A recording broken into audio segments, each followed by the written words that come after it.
Hello everyone, मैं ममतेश गुप्ता। आज देखेंगे सी टेट का प्रीवियस पेपर जो हुआ था 20 सितंबर 2015 को।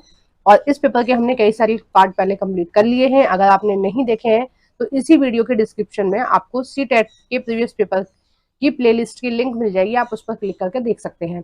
और उस प्लेलिस्ट में आपको अब तक जितने भी प्रीवियस पेपर हुए हैं सी टेट के वो सभी मिल जाएंगे। मैंने 2023 वाला भी कराया है, 22 वाला भी कराया है, 21 वाले भी कराए हैं, और आपका 19 वाला भी कराया है, 18 वाला भी कराया है, 16 वाला भी कराया है, और 15वें वाले को अब हम डिस्कस कर रहे हैं। आगे भी एक दो पेपर जो भी रह गए हैं उन सभी को मैं क्लियर कराऊंगी अच्छे से इसी तरह से। और ये साइड में जितनी भी प्लेलिस्ट लगी हुई है इन सभी की लिंक आपको इसी वीडियो के डिस्क्रिप्शन में मिलेगी। एनसीईआरटी को बहुत डिटेल में पढ़ाया है, पहले किसी चैप्टर को कराया है फिर उसके एमसीक्यू कराए, क्योंकि आपके सीटेट के एग्जाम में एनसीईआरटी से बाहर कुछ नहीं आता है। 6th 7th और 8th क्लास की हिस्ट्री, ज्योग्राफी और पॉलिटिकल साइंस आप अच्छे से कर लीजिए, उससे बाहर आपको कुछ नहीं देखने को मिलेगा। उसके लिए आप मेरी वीडियोस की हेल्प ले सकते हैं। देखिए, हर सब्जेक्ट की मैंने 2 प्लेलिस्ट बनाई है, हिस्ट्री की 2 है, ज्योग्राफी की 2 है, पॉलिटिकल साइंस की 2 है। उसका सेंस ये है 2-2 का कि आप पहले थ्योरी वाली प्लेलिस्ट में थ्योरी देखिए किसी भी चैप्टर की, फिर अगर उसके आपको एमसीक्यू देखने हैं तो आप एमसीक्यू वाली प्लेलिस्ट में देखिए, ठीक है। और इन सब की लिंक भी इसी वीडियो के डिस्क्रिप्शन में आपको मिल जाएगी। आइए शुरू करते हैं क्वेश्चन नंबर 61। निम्नलिखित कथनों में से कौन सा कथन लोकतंत्र के संबंध में गलत है? यानी कि लोकतंत्र को कौन सा कथन डिफाइन नहीं कर रहा है, ठीक है। पहला है, लोकतंत्र में एक शासक के पास देश पर शासन करने की संपूर्ण ताकत होती है। तो ये जो ताकत होती है ये लोकतंत्र में नहीं होती है। लोकतंत्र में क्या होता है? शक्तियों का विकेंद्रीकरण होता है। किसी एक व्यक्ति के पास देश की संपूर्ण ताकत नहीं होती है, ठीक है। अगर प्रधानमंत्री जी की भी हम बात करें वर्तमान में, तो उनके पास इतनी पावर नहीं है कि वो खुद ही कानून, कोई भी कानून बनाकर और उसको लागू कर लें।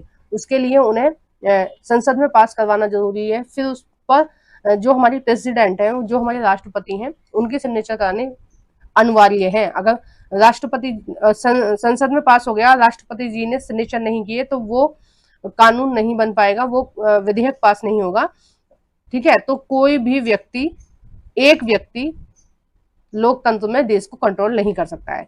लोकतंत्र क्या है? शक्तियों का विकेंद्रीकरण है, और जो मोस्ट शक्तियां हैं, जो सबसे ज्यादा शक्तियां हैं, वो जनता के पास है, क्योंकि जनता अपने नेता को बदल सकती है। वो जिस नेता को चाहे उस नेता को चुन सकती है, ठीक है। तो ये कथन है आपके राजतंत्र के संबंध में कि राजतंत्र, अगर हम राजतंत्र लगा के देखें लोकतंत्र की जगह तो ये ऑप्शन सही बैठेगा। राजतंत्र एक शासक के पास देश के शासन करने की संपूर्ण ताकत होती है, ठीक है। आपको पता ही है जो राजा महाराजाओं के जो शासन चलते थे पहले, उनके अकेले के हाथ में थे, होती थी सारी ताकत। वो जिस व्यक्ति को चाहे दंड दे सकते हैं, जिस व्यक्ति को चाहे उपहार दे सकते हैं, जैसा उनको ठीक लगता है वैसे वो कर सकते हैं, लेकिन लोकतंत्र में ऐसा नहीं कर सकते। तो यही वाला कथन इसका गलत हो जाएगा। अब बाकी की हम पढ़ लेते हैं। ऑप्शन है दूसरा, लोकतंत्र में लोग दिए गए निर्णयों पर प्रश्न उठा सकते हैं। हाँ, बिल्कुल उठा सकते हैं। ये जो आंदोलन करते हैं ना लोग, ये क्या है? ये एक तरह से सरकार पर प्रश्न उठाने का ही काम है, ठीक है। कि आप जो नियम बना रहे हो हम उससे खुश नहीं है, या फिर आप हमारी मांगों को पूरा करो, या इस तरह से जो भी होता है ना। जैसे यूसीसी के ऊपर आंदोलन चला, ठीक है। और पहले भी कई आंदोलन चलाए, किसानों ने भी आंदोलन चलाया कि भाई हमें जो कानून आपने एमएसपी से संबंधित पास किए हैं वो हमें नहीं चाहिए, हमें एमएसपी चाहिए। तो इस तरह से बहुत सारे आंदोलन पहले भी हुए हैं। तीसरा है, लोकतंत्र में देश के नागरिकों को अपनी पसंद का नेता चुनने का छूट होती है। देखो, आजकल चुनाव चल रहे हैं तो आप अपनी पसंद का नेता चुन सकते हैं। आप जिस नेता को ज्यादा वोट करेंगे वही नेता आपके लिए अच्छा काम करेगा अगले 5 साल के लिए। चौथा है, लोकतंत्र में नागरिकों को कुछ स्वतंत्रताएं प्राप्त होती हैं। बिल्कुल होती हैं, बहुत सारी स्वतंत्रताएं होती हैं। आप हमारे मौलिक अधिकारों को पढ़ के देख लीजिए, आपको पता चल जाएगा कितनी सारी स्वतंत्रताएं हमको मिली हुई है। क्वेश्चन नंबर 62, अभियानों के फलस्वरूप महिलाओं के संरक्षण के लिए नए कानून बने। निम्नलिखित प्रताड़नाओं में से किस एक कानून के कारण महिलाओं को संरक्षित करने के लिए 2006 में एक कानून बना? पहले क्या होता था? 2006 से पहले महिलाओं के साथ किसी भी तरह का दुर्व्यवहार हो रहा है या प्रताड़ित की जा रही है तो उनके ऊपर कोई भी सुनवाई नहीं होती थी, कोई इस तरह का कानून था ही नहीं, ठीक है। जैसे घर में महिलाओं को मारपीट कर रहे हैं पुरुष, है ना, या लड़के उनको घर से बाहर निकाल रहे हैं किसी भी तरह का, या फिर सास और ससुर मिलकर बहू के साथ हिंसा कर रहे हैं, उसको बुरा भला कह रहे हैं उसको प्रताड़ित कर रहे हैं। तो इन छोटे छोटे जो लड़ाई झगड़े थे इनके लिए कोई कानून नहीं बना था। तो 2006 में एक कानून आया, उस कानून का नाम है घरेलू हिंसा। ठीक है, आप अच्छे से ध्यान रखना, घरेलू हिंसा। और ये जो कानून है वो कब आया था? 2006 में। और देखो ये जो आपका दे रखा है, ये आपका दे रखा है 6th क्लास की पॉलिटिकल साइंस एनसीईआरटी है, चैप्टर नंबर 3 से आया है ये क्वेश्चन। ठीक है, और इससे पहला जो 61 वाला जो क्वेश्चन था, ये वाला जो क्वेश्चन है ये आपका आया है 8th क्लास की पॉलिटिकल साइंस एनसीईआरटी से, फर्स्ट या सेकंड, शायद फर्स्ट चैप्टर में से ही आया है, लोकतंत्र के बारे में फर्स्ट या सेकंड चैप्टर में से किसी चैप्टर में से आया है। ठीक है, नेक्स्ट देखते हैं क्वेश्चन नंबर 63। संचार माध्यम के संदर्भ में निम्नलिखित कथनों में से कौन सा कथन गलत है? देखो संचार माध्यम कौन कौन सा है? सबसे पहले तो न्यूज़पेपर चलते थे, न्यूज़पेपर है। आजकल फोन टीवी में अभी चल रहे हैं न्यूज। ठीक है, आप देखते हो ना संचार माध्यम, यानी कि आप फोन में भी देख लेते हो कुछ चीजों को जो आपका मन करता है, और टीवी में तो आती ही है सारी न्यूज की खबरें। ठीक है, मुझे लगता है कि न्यूज़पेपर से भी ज्यादा खबरें टीवी पर दिखाई जाती हैं। तो कौन सा कथन गलत है? हमें गलत चुनना है। पहला है जन संचार का लोगों तक जानकारी पहुंचाना एक महत्वपूर्ण कार्य है। ये बिल्कुल सही है कि जो जन संचार का कार्य क्या है कि लोगों तक कोई भी जानकारी पहुंचा रहे हैं, जैसे न्यूज़पेपर या आपके टीवी में जो न्यूज आती है वो। दूसरा है संचार माध्यम की कार्य प्रणाली में नियमित सरकार हस्तक्षेप रहता है। देखो सरकार का हस्तक्षेप नहीं रहता है संचार माध्यमों में, ये राजतंत्र में होता है। ठीक है, और कुछ जो तानाशाही लोग होते हैं, शासक होते हैं, उनके में होता है। हमारे भारत में तो नहीं होता है।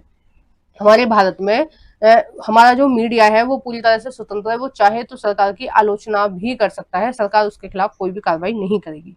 ठीक है, अगर चाइना के कोई रिपोर्टर चाइना की सरकार के बारे में गलत बोलते हैं तो वो अगले दिन गायब हो जाते हैं, दिखते ही नहीं है। चीन में फिर वो दिखेंगे ही नहीं। चीन का जो नियम है वो इतना सख्त है कि अगर कोई सरकार के खिलाफ बोलेगा, चाहे बिजनेसमैन बोले चाहे मीडिया का कोई बोले, वो अगले दिन गायब हो जाता है, और वो ऐसा गायब हो जाता है कि वो कभी फिर मिलता ही नहीं है। ठीक है, कई सारी खबरें मैंने न्यूज में देखी हैं इस तरह की। नेक्स्ट देखते हैं आपका ऑप्शन नंबर 3, विज्ञापनों द्वारा धन कमाया जाता है। देखो विज्ञापनों द्वारा धन कमाया जाता है, ये बात बिल्कुल सही है। आप न्यूज देखते होंगे तो देखो साइड में एक स्क्रीन चलती रहती है, ऐसे इधर इधर एक छोटा सा कॉलम होगा, उसमें ऐड आता रहेगा, ये वाला टूथपेस्ट लगाइए, ये लगाइए, इससे बहुत फायदा होगा। या फिर इधर एक कॉलम बना देंगे, इधर आता रहेगा कुछ, है ना, ऐड वगैरह आते रहेंगे। या फिर एक नीचे एक हेडलाइन चलती रहती है, ऐसे ऐसे चलती रहती है ना, लाइन चलती रहती है नीचे की तरफ, वो क्या है? वो एक तरह से विज्ञापन होते हैं। और वो जो ऐड लगे होते हैं वीडियो पर, मतलब समाचार पत्रों पर, वो क्या होता है? एक कमाई का जरिया होता है समाचार वालों को।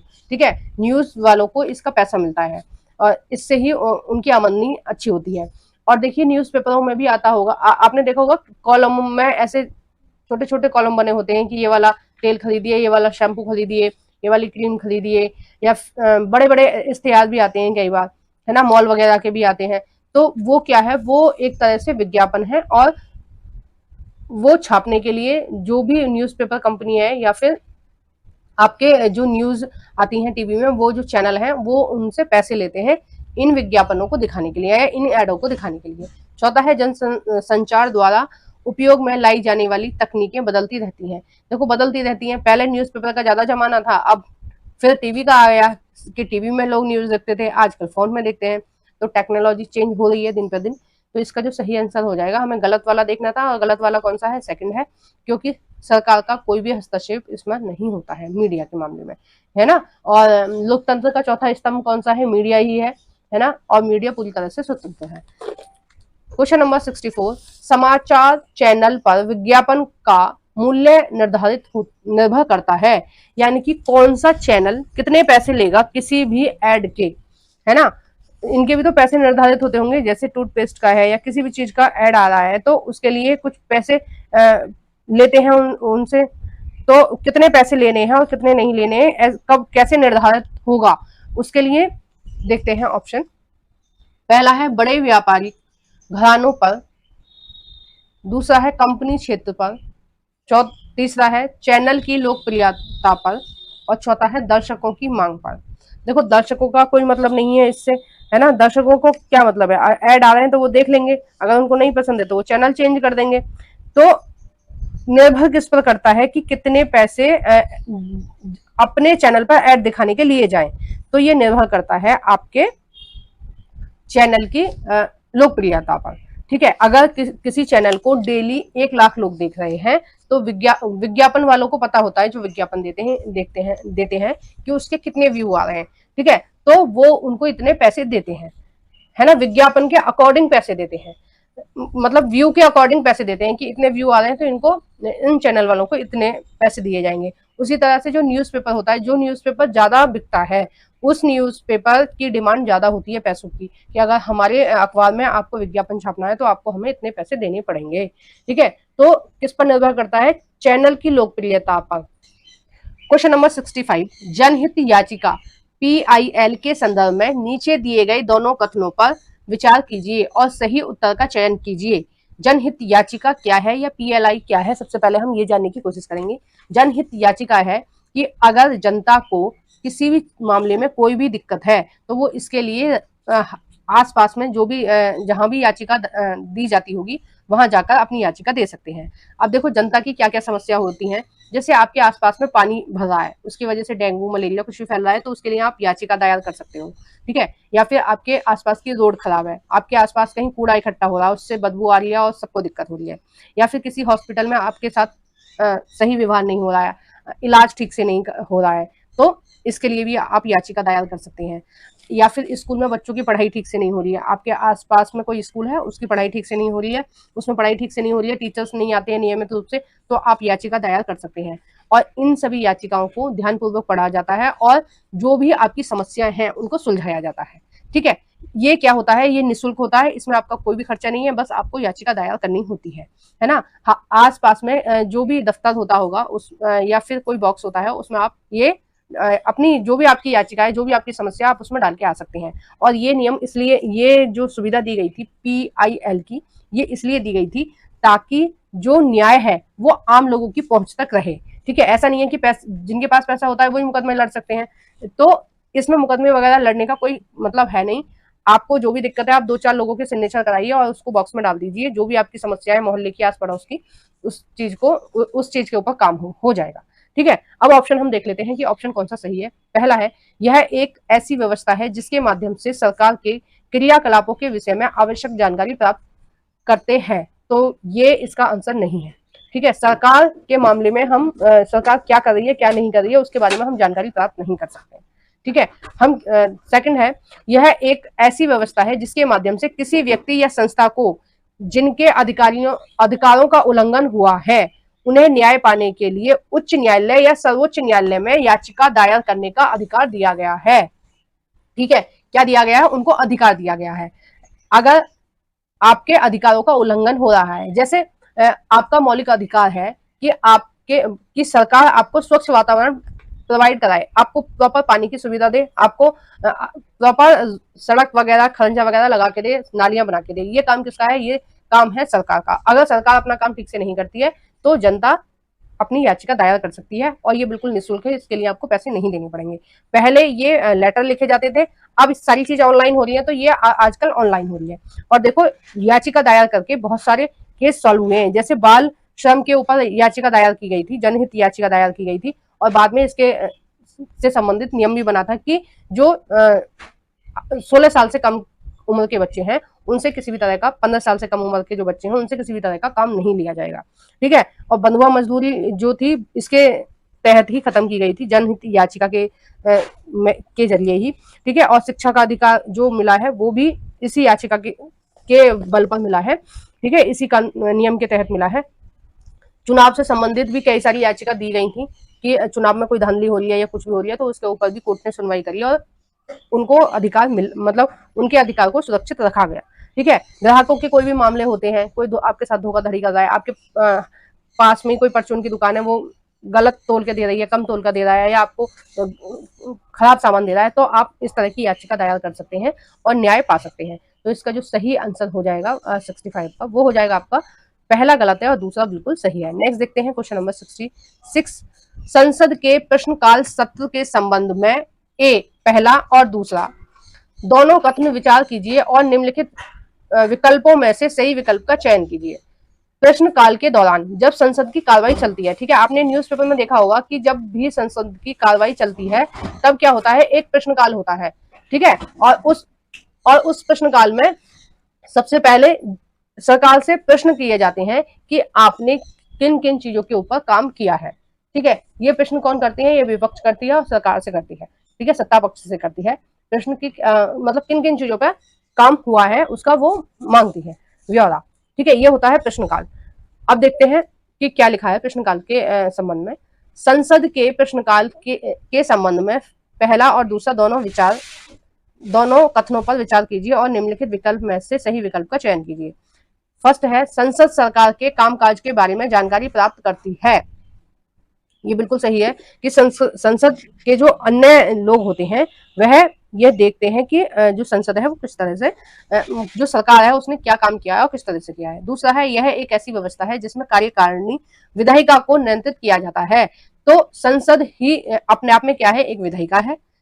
तो ये जो कथन हो जाएगा सेकंड वाला, ये गलत हो जाएगा कि नियंत्रित नहीं किया जाता है, जबकि वहां पर देश के लिए, जनता के लिए अच्छे अच्छे कानून बनाए जाते हैं जिससे लोगों का जीवन स्तर बढ़े, जिससे हमारे देश की तरक्की हो, आगे हमारा देश विकास की राह पर चले, इस तरह की चीजें की जाती है, ना कि विधायिका को कंट्रोल किया जाता है, ठीक है। तो 66 का आपका जो सही आंसर हो जाएगा वो हो जाएगा पहला सही है और दूसरा गलत है। तो पहला सही है और दूसरा गलत है, तीसरे ऑप्शन में है। नेक्स्ट देखते हैं क्वेश्चन नंबर 68। भारतीय संविधान के अनुसार भारतीय धर्मनिरपेक्ष राज्य के बारे में निम्नलिखित कथनों में से कौन सा कथन गलत है। किसके बारे में है, धर्मनिरपेक्षता के बारे में, ठीक है, धर्मनिरपेक्ष के बारे में। पहली बात तो आप ये जान लीजिए कि भारत के जो संविधान है उसमें धर्मनिरपेक्षता नाम का शब्द नहीं है, ठीक है। उसमें धर्मनिरपेक्षता को क्या बोला गया है, पंथ निरपेक्ष बोला गया है, ठीक है। ये बात ध्यान रखना, कई बार एग्जाम में पूछा जाता है कि धर्मनिरपेक्ष का वर्णन भारतीय संविधान में कहाँ किया गया है, तो पूरे संविधान में कहीं नहीं किया गया है। इस वहां पर धर्मनिरपेक्ष को पंथ निरपेक्ष लिखा गया है और ये आपकी उसमें है, प्रस्तावना में है, पंथ निरपेक्ष, ठीक है। पंथ निरपेक्ष या धर्मनिरपेक्ष बात एक ही है। धर्मनिरपेक्ष का मतलब होता है कि राज्य का अपना कोई धर्म नहीं होगा, ठीक है, राज्य का अपना कोई धर्म नहीं होगा और राज्य किसी भी एक धर्म को ज्यादा छूट नहीं देगा, किसी दूसरे धर्म को दबाने की कोशिश नहीं करेगा। धर्मनिरपेक्षता का मतलब है कि वो बिल्कुल न्यूट्रल रहेगा कि उस दोनों धर्मों, सभी धर्मों को, जितने भी धर्म है उस देश में, सभी धर्मों को समान दृष्टि से देखेगा, ठीक है, किसी धर्म के साथ वो भेदभाव नहीं करेगा। और ये बात इसलिए की गई है कि राज्य का कोई धर्म नहीं होगा। इसका मतलब ये है कि अगर मान लीजिए राज्य का धर्म हिंदू है, ठीक है, तो वो क्या करेंगे, हिंदू मंदिरों को बढ़ावा देंगे, हिंदुओं के त्योहारों को बढ़ावा देंगे, बाकी के जितने भी धर्म है उनको बढ़ावा नहीं देंगे। मान लीजिए अगर राज्य का धर्म है सिख, ठीक है, जो पंजाबी होते हैं वो वाला धर्म है ना, तो फिर वो क्या करेंगे, गुरुद्वारों को आगे बढ़ाएंगे, धर्म को आगे बढ़ाएंगे, उसको ज्यादा छूट देंगे, पैसे देंगे उनको, ज्यादा धार्मिक स्थल खोलने के, गुरुद्वारे खोलने के, तो बाकी के धर्मों को दबाने, कहीं ना कहीं दबाने की कोशिश की जाएगी। इसलिए कहा गया है कि राज्य का अपना कोई धर्म नहीं होगा, ताकि राज्य किसी भी व्यक्ति के साथ या किसी भी धर्म के साथ पक्षपात ना कर सके धर्म के आधार पर, ठीक है। अब देखते हैं कौन सा कथन गलत है। पहला है, राज्य सरकारी संस्थाओं को धर्म विशेष के विशिष्ट मूल्यों को प्रदर्शित और प्रोन्नत करने की अनुमति प्रदान करता है। तो ये वाला गलत हो जाएगा आपका कि राज्य ना तो किसी धर्म को विशिष्ट बता सकता है, विशिष्ट मूल्यों को प्रदर्शित कर सकता है, ना उसको प्रोन्नत कर सकता है, ठीक है, ना उसको प्रोन्नत कर सकता है। ये अनुमति राज्य को नहीं है, राज्य की सरकार को नहीं है, राज्य को नहीं है, ठीक है। राज्य सभी लोगों को समान दृष्टि से देखेगा, ये भारत में धर्मनिरपेक्षता है, ठीक है। दूसरा है, राज्य धर्म से एकदम पृथक नहीं है, ठीक है, राज्य धर्म से एकदम पृथक नहीं है, परंतु वह धर्म से एक निश्चित दूरी बनाता है। ऐसा नहीं है कि वो धर्म से बिल्कुल अलग है, उसका धर्म से कोई मतलब नहीं है, जबकि वो क्या है, एक दूरी मेंटेन करके चल रहा है राज्य, यानी कि राज्य की सरकारें एक दूरी मेंटेन करके चल रही है कि वो सभी धर्मों का सम्मान करेंगी, सभी धर्मों को बराबर समझेंगी, ठीक है। तीसरा है, भारतीय राज्य किसी एक विशिष्ट धार्मिक समूह द्वारा शासित नहीं है, यानी कि कोई ऐसा नहीं है कि प्रशासन जो है केवल एक धर्म के हाथ में हो, जैसे एक धर्म के ही लोग डीएम है, एसडीएम है, नेता है, सब कुछ एक ही धर्म के लोग हैं, ऐसा नहीं है। ये तो आप सभी लोग जानते हैं कि भारत में हर धर्म का व्यक्ति किसी भी नौकरी के लिए आवेदन कर सकता है और कोई भी नेता के बनने के लिए आवेदन कर सकता है। ठीक है, कोई सा भी चुनाव लड़ सकता है। तो ऐसा ये कथन भी अपने जगह सही है। ठीक है, चौथा है राज्य किसी धर्म विशेष को ना तो थोपेगा। ठीक है, यानी कि राज्य की सरकार ये नहीं बोलेंगी कि भाई तुम सब लोग हिंदुओं में कन्वर्ट हो जाओ या फिर तुम सब लोग मुस्लिमों में कन्वर्ट हो जाओ। ठीक है, मतलब किसी भी धर्म को थोपा नहीं जाएगा और ना ही लोगों की धार्मिक स्वतंत्रता को छीनेगा। यानी कि सीधी सीधी बात है कि राज्य इस चीज में हस्तक्षेप नहीं करेगा कि कौन व्यक्ति कौन से धर्म को मान रहा है। व्यक्तियों का जो मन करेगा वो व्यक्ति करेंगे खुद। ठीक है, वहां के जनता करेगी, वहां के लोग करेंगे। तो देखो इन्होंने गलत वाला पूछा था और गलत वाला यही है। ठीक है, कि ये बात गलत है कि जो राज्य सरकार है वो किसी भी एक धर्म को प्रोन्नत नहीं कर सकती। Question number 67। और देखो ये वाला जो आया था संसद वाला भी मैं एक बार आपको बता देती हूँ, मैं भूल जाती हूँ बीच बीच में आपको बताना। 66 वाला तो आपका आया था 8th क्लास की पॉलिटिकल साइंस एनसीईआरटी से चैप्टर नंबर 3 से। ठीक है, और 7 वाला आया था, 7 वाला कहाँ गया,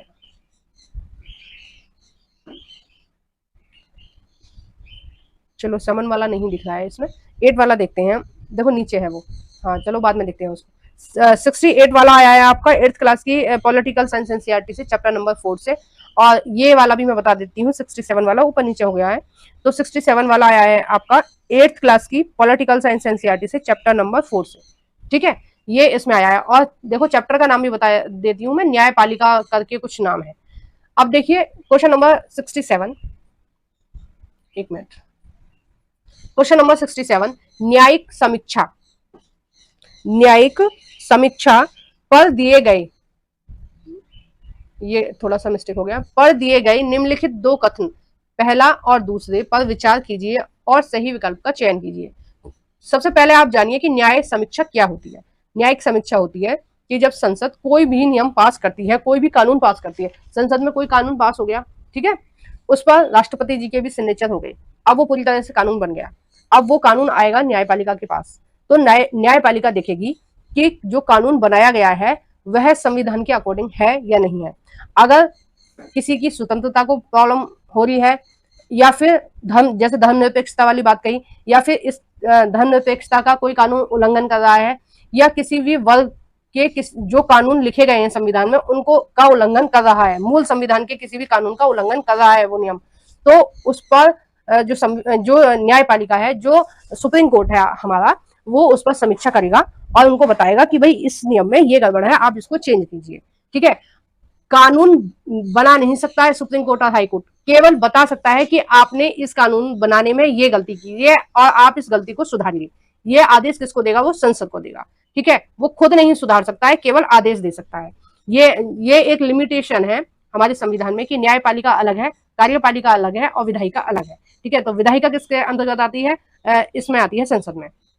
अब देखते हैं, पहला है संसद द्वारा पारित किया गया कोई कानून संविधान के आधारभूत ढांचे का उल्लंघन करता है तो न्यायपालिका ऐसे कानून को रद्द कर सकती है। बिल्कुल सही है। ठीक है, ये जो ऑप्शन है ये एकदम से सही है, ये वो कर सकती है ऐसा। दूसरा ऑप्शन देखते हैं, कोई विधेयक न्यायपालिका द्वारा पास किए बिना कानून नहीं बन सकता। देखो मैंने पहले ही बताया कि न्यायपालिका कानून बनाने में कोई भी इस तरह की चीजें नहीं कर सकता है। ठीक है, न्यायपालिका अलग है और विधायिका अलग है, तो विधायिका के काम में न्यायपालिका इंटरफेयर नहीं करेगी और न्यायपालिका के काम में विधायिका इंटरफेयर नहीं करेगी। सब स्वतंत्र है हमारे देश में। लेकिन अगर, क्योंकि न्यायपालिका क्या है? संरक्षण करती है किसका? संविधान का।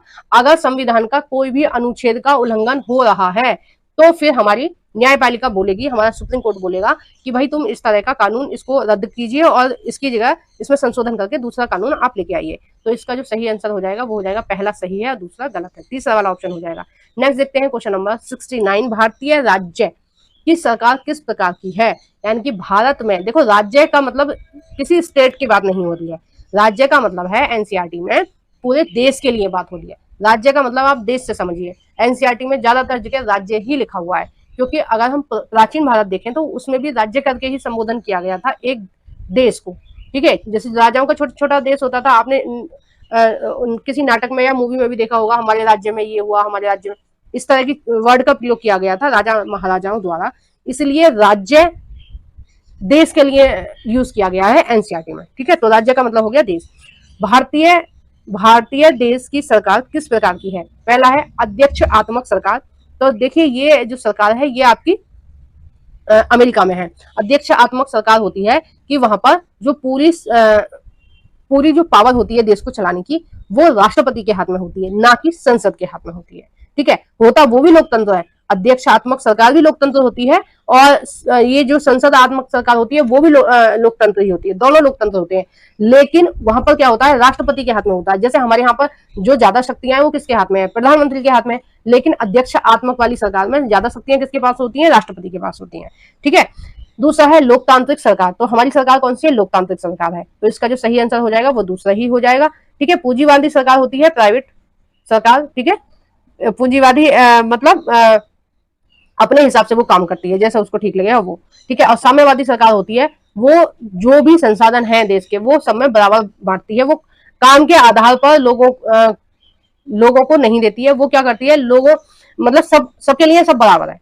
ठीक है, चाहे कोई 10वीं पढ़ा हुआ है उसको भी उतने ही पैसे मिलेंगे नौकरी में, 12वीं पढ़ा हुआ है उसको भी उतने ही पैसे मिलेंगे, और बीए करा हुआ है उसको भी।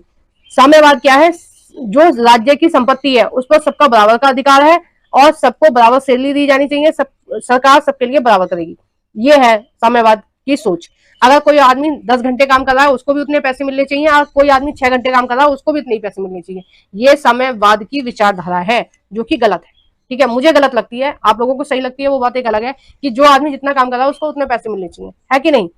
सबका अपना अपना है। अगर कोई आदमी पूरे दिन सो रहा है, वहीं दूसरा आदमी पूरे दिन धूप में काम कर रहा है, तो धूप में जो काम कर रहा है उसको पैसे ज्यादा मिलने चाहिए, है ना। और जो अगर खाली है तो फिर उसको पैसे मिलने ही नहीं चाहिए। जबकि साम्यवाद कहते हैं कि सबके लिए बराबर। ठीक है, चाहे कोई काम कम करे या ज्यादा करे, सबके लिए बराबर करो। ठीक है, और पूंजीवाद जो सरकार होती है वो बस अपना अपना देखती है, उसे जनता से ज्यादा मतलब नहीं है, वो अपना प्रॉफिट ज्यादा देखती है। ठीक है, जैसे कि आप देखते हो जो प्राइवेट कंपनियां हैं वो अपना ही फायदा देखती हैं, आपका थोड़ी ना देखती हैं। जबकि जो गवर्नमेंट कंपनियां हैं वो किसका फायदा देखती हैं, वो जनता का फायदा देखती हैं। हमारा रेलवे काफी घाटे में भी जाता है कई बार, लेकिन फिर भी रेल चल रही है, बंद तो नहीं हुई। घाटा है कोई बात नहीं है, लेकिन लोक कल्याण के लिए काम हो रहे हैं। बहुत सारी संस्थाएं ऐसी चल रही हैं जो सरकार है वो घाटे में जा रही है, लेकिन फिर भी वो चल रही है। क्यों चल रहा है, क्योंकि जो सरकार है वो किसके बारे में सोचती है, वो जनता के कल्याण के बारे में सोचती है। जबकि पूंजीवाद किसके बारे में सोचता है, वो अपने बारे में सोचता है कि भाई जो प्राइवेट कंपनियां उनको घाटा नहीं होना चाहिए। क्वेश्चन नंबर 70, जातीय समानता को प्रचारित करने के लिए निम्नलिखित में से किसने सत्यशोधक समाज की स्थापना की। ठीक है, ये थोड़ा सा रह गया है इसमें, तो इसमें स्थापना भी आना चाहिए था। सत्यशोधक समाज की स्थापना किसने की। पहला है हरिदास, दूसरा है ज्योतिबा फूले, तीसरा है घासी राम, और चौथा है नारायण। तो इसका जो सही आंसर हो जाएगा आपका हो जाएगा 70 क्वेश्चन का दूसरा। ठीक है, और ये आपका आया है 8th क्लास की पॉलिटिकल साइंस एनसीईआरटी से, चैप्टर नंबर 8 से आया है ये वाला क्वेश्चन। सॉरी, हिस्ट्री से आया है, पॉलिटिकल साइंस से नहीं आया, ये हिस्ट्री से आया है। और ये वाला जो आया है ये पॉलिटिकल साइंस एनसीईआरटी से आया है, चैप्टर नंबर 1 से। ठीक है, क्योंकि चैप्टर नंबर 1 में ही बताया गया है कि जो भारत है वहां पर कौन सी सरकार चल रही है, लोकतंत्र चल रही है। तो आपको मेरी वीडियो कैसी लगी है प्लीज कमेंट बॉक्स में बताइए। वीडियो को जरूर से लाइक कर देना। जो भी फ्रेंड आपके सीटेट की तैयारी कर रहे हैं उन सभी फ्रेंडों के साथ मेरी इस वीडियो को शेयर कर देना। Thank you for watching everyone.